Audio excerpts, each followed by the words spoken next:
Baiklah, pada kesempatan kali ini saya akan memberikan materi tentang subnetting IP kelas C. Di bagian materi ini, saya akan membagi dua pembahasan. Yang pertama, untuk memahami terlebih dahulu tentang subnetting. Yang kedua adalah cara menghitung subnetting pada IP kelas C. Oke ya, langsung saja. Di bagian materi ini, kita membutuhkan beberapa persiapan awal materi.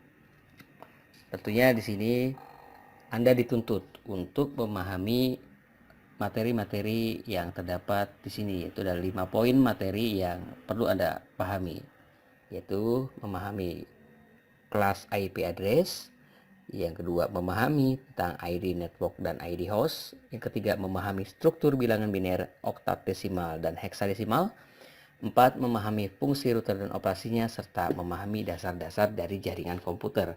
Nah, jika kelima poin ini Anda sudah pahami, tentunya akan lebih mudah ke depannya untuk mempelajari tentang subnetting.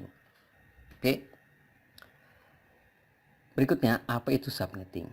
Subnetting adalah teknik memecah network menjadi beberapa subnetwork yang lebih kecil, atau lebih spesifik lagi yaitu subnetting adalah proses memecah suatu IP jaringan menjadi sub-jaringan yang lebih kecil yang disebut dengan subnet.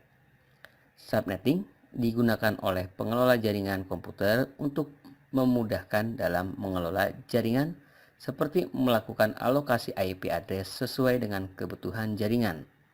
Dan prosedur subnetting sendiri dilakukan dengan memakai nilai CIDR atau prefix ya, Classes Interdomain Routing.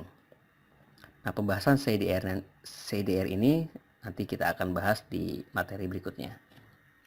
Ya, jika Anda sudah paham apa itu subnetting, sekarang saya akan coba memberikan sebuah analogi dengan jalan ataupun kampung.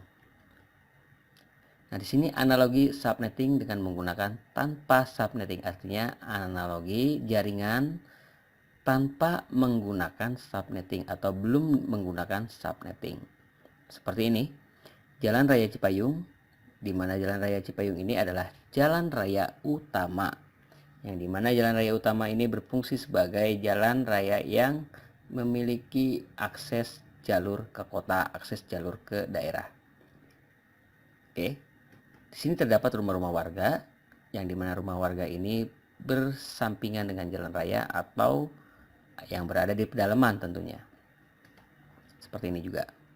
Nah, di mana rumah-rumah warga ini memiliki nomor rumah atau nomor-nomor identifikasi ya, kalau di dalam sebuah jaringan nomor IP address.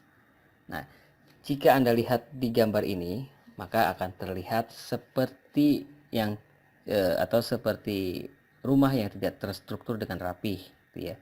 Jadi berantakan sekali. Jadi bagaimana cara mengatasi ini? Untuk mengatasi hal ini maka diperlukan sebuah subnetting ya. Nah, tentunya jika rumah-rumah ini bertambah banyak, maka akan lebih sumpek, lebih padat, lebih tidak tertata. Jadi, untuk mengakses jalan raya ini maka dibutuhkan sebuah subnetting. Nah, kalau rumahnya banyak, penduduknya banyak, ya, warganya banyak, jadi kalau tumpah ke jalan raya semuanya maka ya, sangat padat lah di sini ya tentunya. Nah, ini untuk analogi tanpa subnetting dengan analogi perumahan. Nah, berikutnya lagi di sini saya berikan gambaran analogi menggunakan jaringan komputer. Misalkan di sini terdapat sebuah jaringan komputer LAN yang dimana satu akses jaringan memiliki number 19.21.681.0.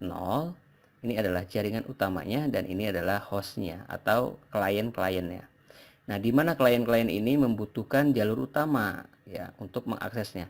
Nah, jika jalur utamanya macet, ya kenapa macet? Karena semuanya mengakses jalan utama ini, ya. Nah, jika semuanya tumpah ke akses ini, maka akan terjadi kemacetan data, ya. Nah, untuk mengatasi hal ini maka dibutuhkan sebuah subnetting. Nah, berikutnya lagi ada analogi subnetting. Nah, seperti gambar yang sebelumnya itu tidak tertata dengan rapi, tapi sekarang kita lihat di sini sudah tertata rapi dengan menggunakan teknik subnetting, yang dimana setiap blok atau setiap gang memiliki RW seperti ini. Jadi setiap RW bertanggung jawab atas warganya di bidang RW-nya masing-masing. Misalkan RW 1 ya bertanggung jawab di atas warga RW 1. RW 2 ya bertanggung jawab di atas warga RW 2. Seperti itu. Dan gang-gang ini disebut sebagai jalur subnya atau subnetnya atau gang. Nah, ini yang disebut sebagai subnet ini gang nih. Jadi gang-gang ini adalah subnetnya. Ya. Dan broadcastnya itu yang disebut sebagai RW-nya. Jadi broadcast itu RW-nya. Apa sih fungsinya? Fungsinya adalah untuk menginformasikan ke warga. RW ini menginformasikan ke warga. Berikutnya, analogi subnetting berdasarkan jaringan atau pola jaringan. Di sini Anda bisa lihat ada jaringan A dengan alamat ini dan alamat ini. Nah, di sini adalah subnetnya. Jadi lingkungan jaringan A, maka dia tidak akan mencampur adukan lingkungan jaringan C. Jadi dia tertata, ya, tertata rapih di sini. Nah, untuk mengakses jaringan internetnya di sini dikatakan sebuah jaringan internet, ya. Alamat jalan raya ini, ya, jalan raya ini adalah jaringan internetnya. Maka dia harus melalui jaringan ini terlebih dahulu. Jadi tidak bisa langsung kemari. Jadi dia harus melalui ini dulu. Mari baru kemari. Ya. Sama hal dengan juga dengan jaringan-jaringan yang lainnya. Dia tidak bisa langsung ke jalan utama, tapi dia harus melalui subnetnya terlebih dahulu. Untuk apa? Agar lebih efisiensi.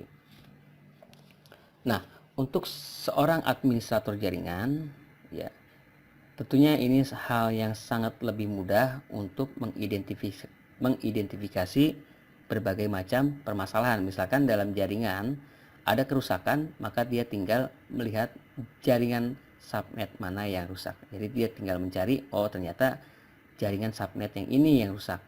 Maka dia harus mengatasi jaringan yang A ini. Nah, kalau tadi kita lihat jaringan yang semeraut itu, untuk mengidentifikasi masalahnya itu akan terasa sangat sulit sekali. Nah, untuk hal ini, ya, membangun sebuah subnetting ini keuntungannya adalah di sini. Agar lebih mudah mengidentifikasi permasalahan yang terjadi pada setiap jaringan. Oke, berikutnya lagi. Seperti yang saya sudah singgung tadi, apa itu CIDR? Contoh di sini adalah contoh IP dengan CIDR 24. Nah, yang dimaksud dengan CIDR itu adalah, Anda bisa lihat IP ini. IP ini adalah 19.2.168.1.1 dengan standar /24. Nah, yang dimaksud dengan CIDR adalah 24 ini. 24 ini merupakan nilai CIDR atau prefiksnya. Apa sih nilai CIDR itu? Angka 24 CIDR ini merupakan indikator dari nilai subnet mask. Jadi, ketika Anda melihat IP ini, maka Anda sudah bisa melihat bahwa IP ini memiliki subnet mask 255.255.255.0. Ya, kenapa seperti itu? Karena ini merupakan hasil konversi dari bilangan biner. 8 angka ini didapat dari mana? 8 angka ini didapat dari nilai maksimal binary. Ya, nilai maksimal binary. Nilai maksimal binary itu bisa kita lihat di sini.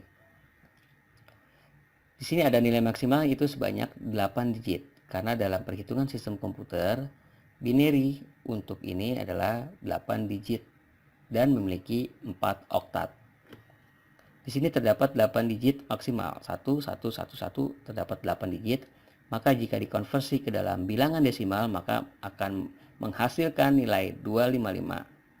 Dan di sini juga terdapat 8 digit penuh, maka akan menghasilkan nilai 255. Dan di sini juga terdapat 8 digit penuh, maka akan menghasilkan nilai 255. Dan di sini 0, maka akan menghasilkan nilai 0. Maka dapat dikatakan bahwa nilai dari CIDR 24 adalah 255, 255, 255, 0. Ya. Berikutnya lagi. Nah, bagaimana jika CIDR berikut?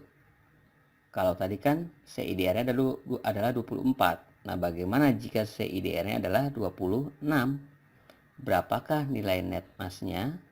Nah, untuk menghitungnya, ya, untuk menghitung ini kita membutuhkan sebuah perhitungan tabel yang lebih mudah. Saya akan coba buka tabelnya menggunakan Microsoft Excel. seperti ini.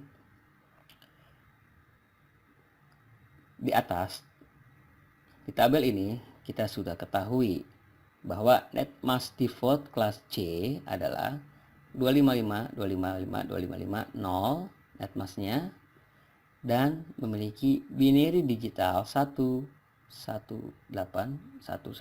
ini ya, dan di sini 0, maka akan menghasilkan nilai maksimal 24. Jika ditotalkan 8 dikali 3 maka hasilnya ada 24, maka akan menghasilkan CIDR 24 di sini. Saya akan tebalkan ya. Berikutnya lagi, netmask custom kelas C. Saya buat sebuah netmask custom dengan CDR 26. Bagaimana cara menghitungnya? Cara menghitungnya untuk menentukan jumlah netmask yang di terakhir ini berapa kira-kira ya. Tinggal kita menambahkan 2 digit di sini. Karena di sini kan 24, lalu kita tambahkan 2, berarti 26 di sini ya. Nah, lalu ini yang jadi pertanyaan, berapa nilainya ini? Nah, untuk menentukan ini kita membutuhkan sebuah tabel konversi. Ya, tabel konversi ini dihitung dari perhitungan kelipatan setiap angka yang ada di sini. Misalkan 1 ya, 1 tambah 1 2, 2 tambah 2 4, 4 tambah 4 8, 8 tambah 8 16 dan seterusnya sampai 8 digit di sini ya. Oke, saya akan masukkan dari kanan, dari kiri ya. Nah, jadi pertanyaan ini, kenapa harus dari kiri ya angka satunya? Kenapa harus dari kiri? Sebenarnya nggak jadi masalah ya. Mau dari kiri atau dari kanan nggak jadi masalah. Yang penting nanti untuk meletakkan angka binary itu sesuai, gitu ya. Maka saya akan meletakkan angka binary yang pertama di sini. Karena saya akan kaitkan angka binary ini yang terakhir ya. Ada 2 angka biner, yaitu 1 1. Nah, di sini saya masukkan 0, 1 0 0 0 0 0. Ada berapa digit? 1, 2, 3, 4, 5, 6, 7, 8 ya. Maaf saya berbesar.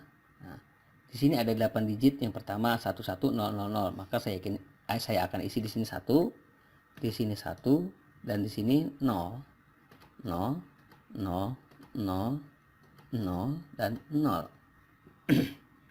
Nah, untuk mencari nilai dari CIDR-nya adalah di sini ya.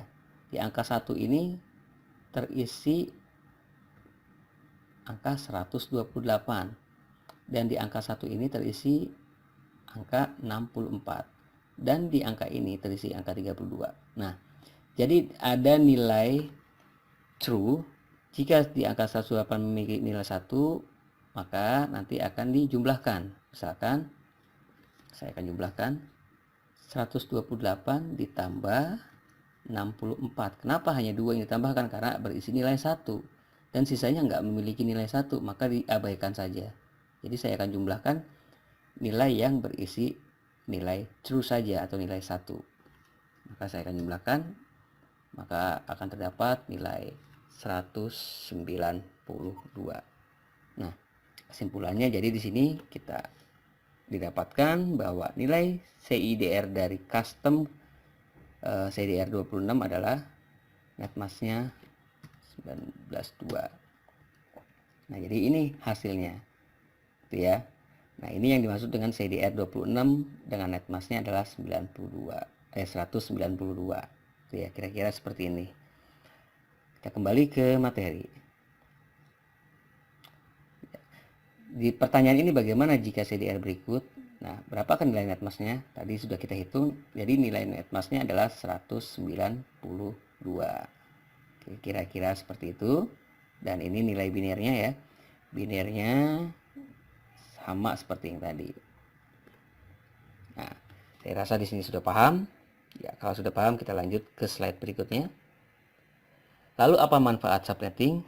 Ya, manfaatnya adalah yang pertama mengurangi kemacetan data lalu lintas jaringan, ya seperti yang saya sudah gambarkan tadi. Yang kedua, lebih teridentifikasi berdasarkan subnetnya. Ketiga, mengoptimalkan kemampuan jaringan agar lebih efisien, ya artinya ketika ada sebuah permasalahan ataupun apa ya, jadi gampang untuk mengoptimalkannya. Yang keempat, agar lebih mudah memanajemen jaringan. Jadi gampang banget kalau sudah diterapkan subnetting untuk menerapkan manajemen jaringan. Yang berikut lagi optimasi waktu perputaran data jaringan. Jadi jaringan itu tidak macet ya. Jadi sesuai berdasarkan subnetnya. Yang keenam, manajemen bandwidth data internet. Ya, jika pakai internet, jadi kita bisa manajemen bandwidth berdasarkan kebutuhan jaringan. Jadi kalau ada internetnya, misalkan mendapatkan di dalam jaringan mendapatkan internet sebesar 10 mega, maka kita akan bisa membagi-bagi 10 mega itu ke berbagai jaringan sesuai dengan kebutuhannya. Nah, itulah yang dimaksud dengan manajemen bandwidthnya. Nah, itu manfaatnya. Berikutnya lagi, lalu apa tujuan dari subnetting ini? Nah, untuk konsep tujuan subnetting itu biasanya kita dituntut untuk mencari jumlah subnet, ya. Untuk kelas C berapa subnetnya yang didapatkan, gitu ya. Mencari jumlah host per subnet. Jadi mencari jumlah host yang didapat per subnet itu berapa sih, gitu ya. Terus berikutnya lagi menentukan blok subnet. Yang berikutnya lagi menentukan alamat host dan broadcast yang valid. Nah, keempat ini biasanya selalu muncul dalam pertanyaan subnetting. Ya, untuk apa sih kita mencari subnetting? Ya ini, mencari jumlah subnet, jumlah host, blok subnet, alamat host, dan broadcast. Ya, baiklah, itu saja yang dapat saya sampaikan. Mudah-mudahan ada manfaatnya. Jika masih kurang paham, bisa bertanya di forum. Dan mohon maaf jika banyak kekurangan dari kalimat-kalimat yang saya sampaikan ataupun materi-materi yang saya sajikan. Terima kasih dari saya. Sekian. Wassalamualaikum warahmatullahi wabarakatuh.